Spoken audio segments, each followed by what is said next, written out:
chegamos a mais um momento de umas pequenas reflexões que tem como tema: ninguém é melhor que ninguém, somos todos iguais.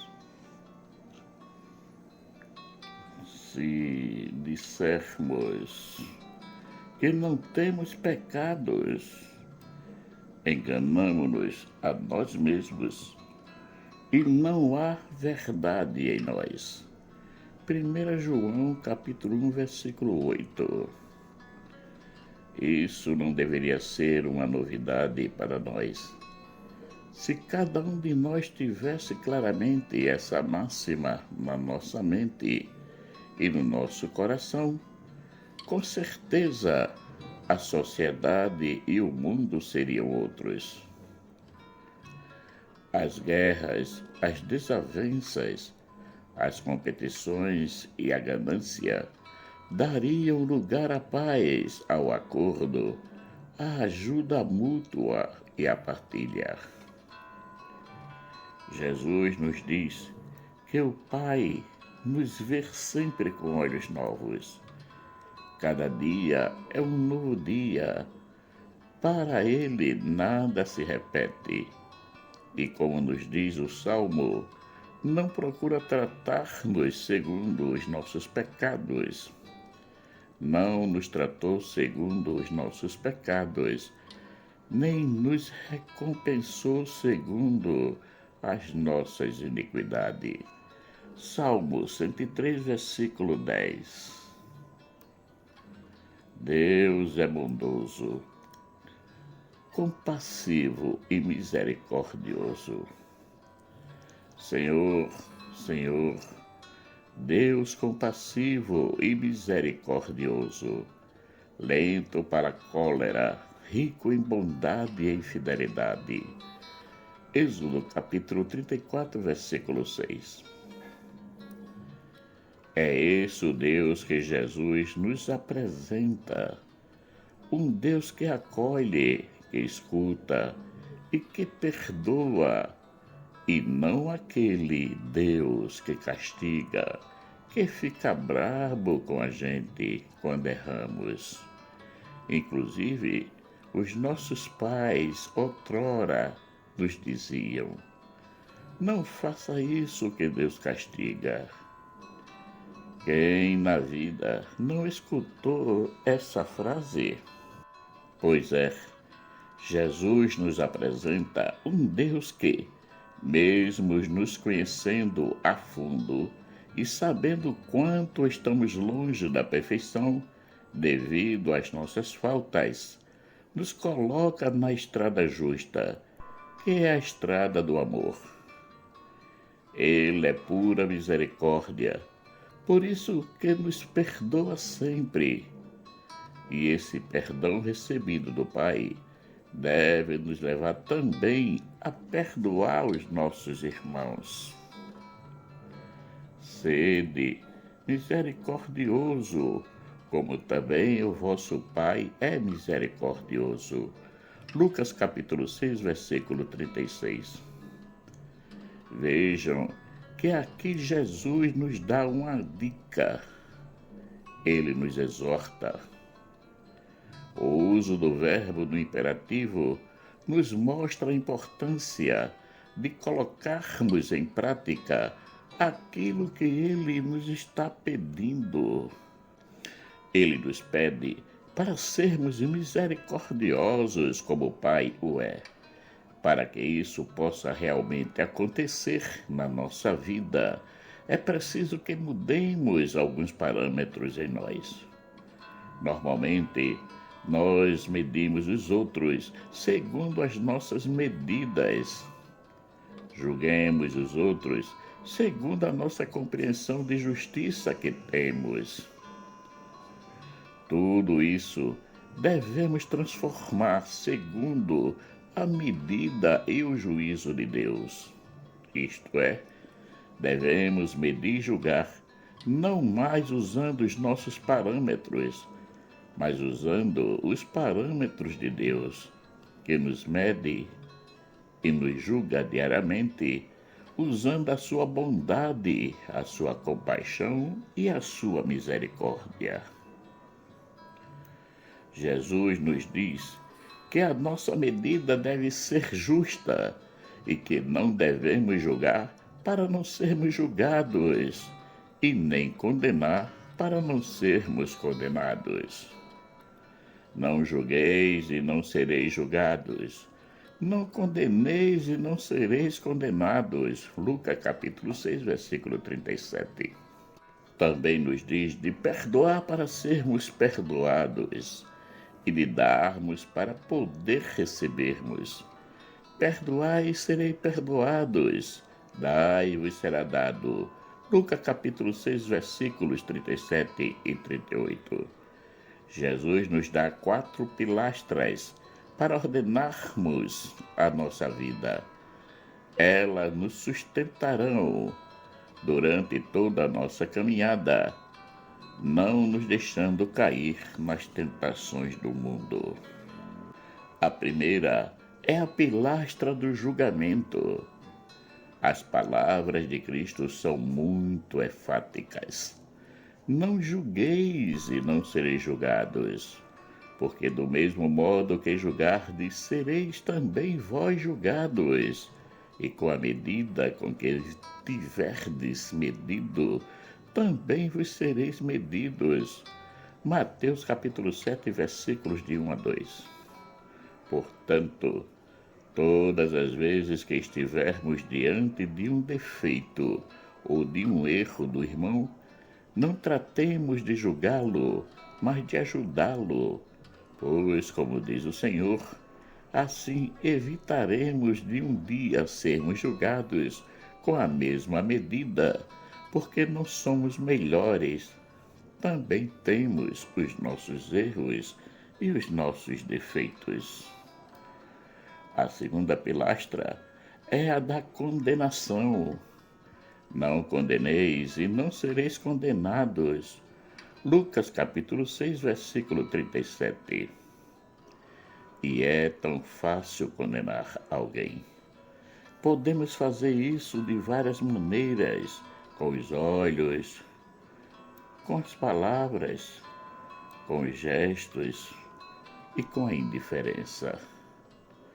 Muitas vezes, usamos as palavras para falar mal de alguém, não sabendo que essa atitude pode levar esse alguém à condenação de ser mal falada por toda a sua vida.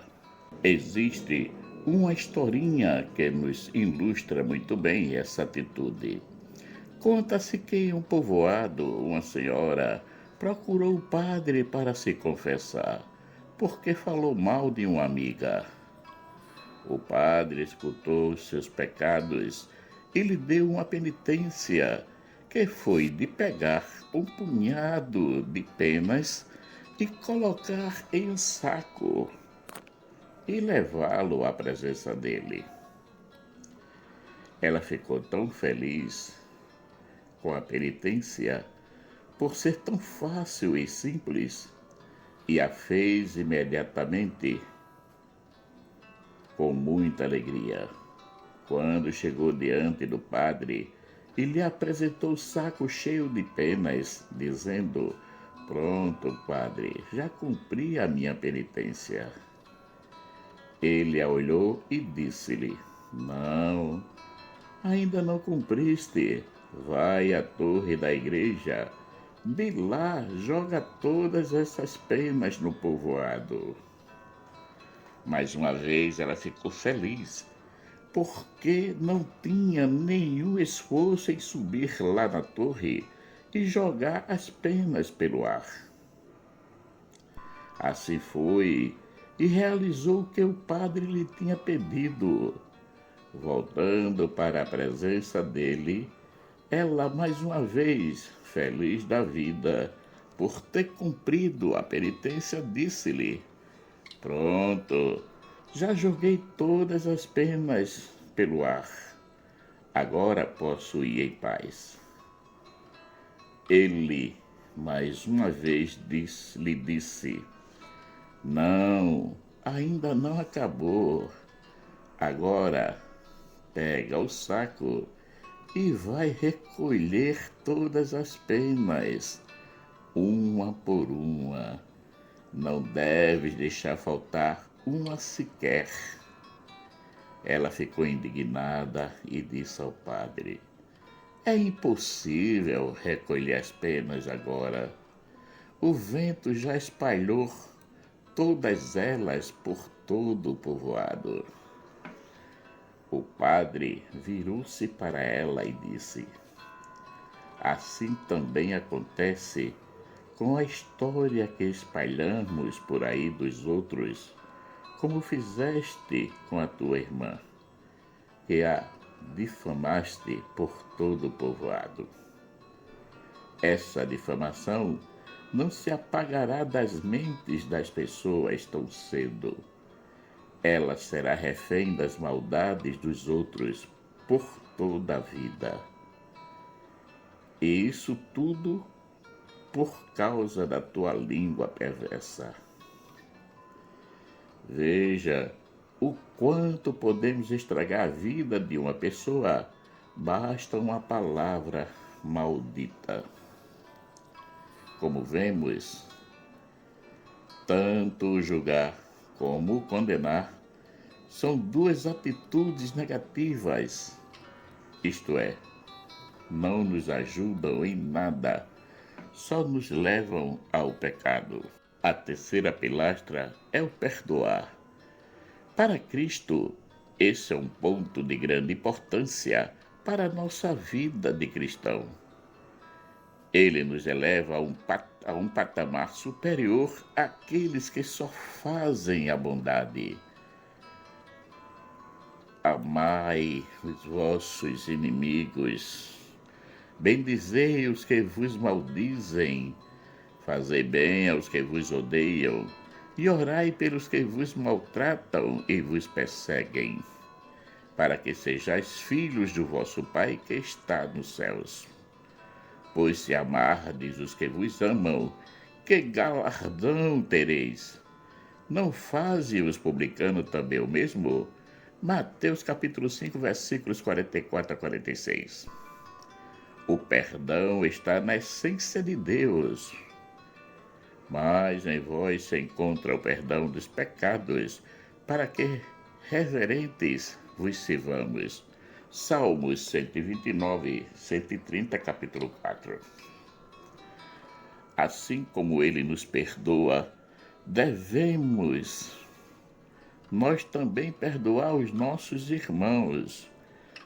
Viver o perdão nos custa, porque devemos sair de nós mesmos, colocar de lado o nosso orgulho, a nossa soberba, a nossa vaidade, o nosso grau de superioridade que achamos que temos, para podermos viver a humildade e fazer como Jesus nos ensinou. Portanto, se trouxeres a tua oferta ao altar, e aí te lembrar de que teu irmão tem alguma coisa contra ti, deixa ali diante do altar a tua oferta e vai reconciliar-te primeiro com teu irmão, e depois vem e apresenta a tua oferta. Mateus capítulo 5, versículos 23 e 24. Vejam que ele não diz: se tu ofendeste o teu irmão, vais e pede-lhe desculpa, mas nos diz o contrário. Ele nos pede um passo além do trivial, além daquilo que humanamente somos capazes de realizar.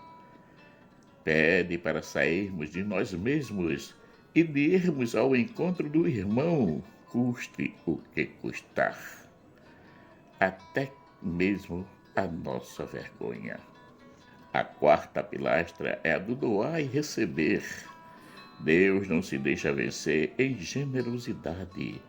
Tudo o que fizermos em seu nome a um dos irmãos que passarem por nós durante a jornada terá sua recompensa da parte dele. Todo aquele que der, ainda que seja somente um copo d'água fresca a um destes pequeninos, porque é meu discípulo, Em verdade eu vos digo, não perderá a sua recompensa. Mateus capítulo 10, versículo 42. Vejam o que ele diz. Um simples copo d'água terá a sua recompensa. Ele também nos promete o cêntuplo. E todo aquele que tiver deixado casa, ou irmãos, ou irmãs, ou pai, ou mãe, ou mulher, ou filhos, ou terras por amor de meu nome, receberá 100 vezes tanto e herdará a vida eterna. Mateus capítulo 19, versículo 29. Essas duas pilastras, ao contrário das duas anteriores, têm um caráter positivo, isto é, colocando-as em práticas, alcançaremos as vias que nos levam à presença de Deus, nos une mais a Jesus e aos irmãos. Deus é generoso com quem é generoso. Por isso que ele nos diz que a medida que usamos para julgar e condenar será também usada para nos julgar e nos condenar. Em Deus somos todos iguais. Não existe o melhor e o pior. Isso são conceitos da nossa cabeça, que Jesus hoje, com as suas palavras, quer mudá-los em nós. Abramos o nosso coração e deixemos que a bondade, a compaixão e misericórdia do Senhor o preencham e nos transformem em novas criaturas. O perdão não é um ato fantasioso, ele deve ser concreto. Sabemos que nos custa muito perdoar, mas devemos ter a consciência que sozinhos nunca conseguiremos, pois o nosso orgulho e a nossa vaidade é bem maior que a nossa vontade. Por isso que devemos humilhar-se, pedindo ao Senhor que nos dê forças para tal prodígio. Com certeza, Ele estará sempre perto de nós nesses momentos e nos ajudará a irmos em frente. Já o dai-vos será dado não é uma brincadeira de toma lá da cá. É uma coisa séria. Devemos estar atentos às necessidades do irmão. Só assim é que conseguiremos agir concretamente e dar a ele o que lhe é necessário, nem muito nem pouco. Uma medida justa, pois é assim que o Senhor dará também a nós. Boa medida, calcada, sacudida, transbordante será colocada no vosso colo, porque com a mesma medida com que medirdes os outros, vós também sereis medidos. Lucas capítulo 6, versículo 38. Nem mais, nem menos. Não julgar, não condenar, doar e receber. 4 pilastras importantíssimas para a nossa caminhada, que nos leva a entender que em Deus somos todos iguais, não existe entre nós o melhor e o pior. Esse tipo de medida é puramente humano, só nos leva à disputa, à discórdia, à inveja e, sobretudo, à desunião, fazendo que nos distanciemos cada vez mais de Deus e dos irmãos. Entre nós, ninguém é melhor do que ninguém, somos todos iguais. Marcos Laurentino. Caríssimos, chegamos ao final de mais um momento de umas pequenas reflexões que teve como tema: ninguém é melhor que ninguém, somos todos iguais. Agradeço a todos aqueles que já se inscreveram no canal e peço para que compartilhem essas reflexões para que cheguem a mais pessoas. Peço também àqueles que ainda não se inscreveram que se inscrevam, assim podem nos ajudar a manter o canal ativo, pronto para receber mais e mais e mais reflexões. Que o nosso Pai Eterno, rico em bondade, misericórdia e amor, nos dê um excelente dia. Amém.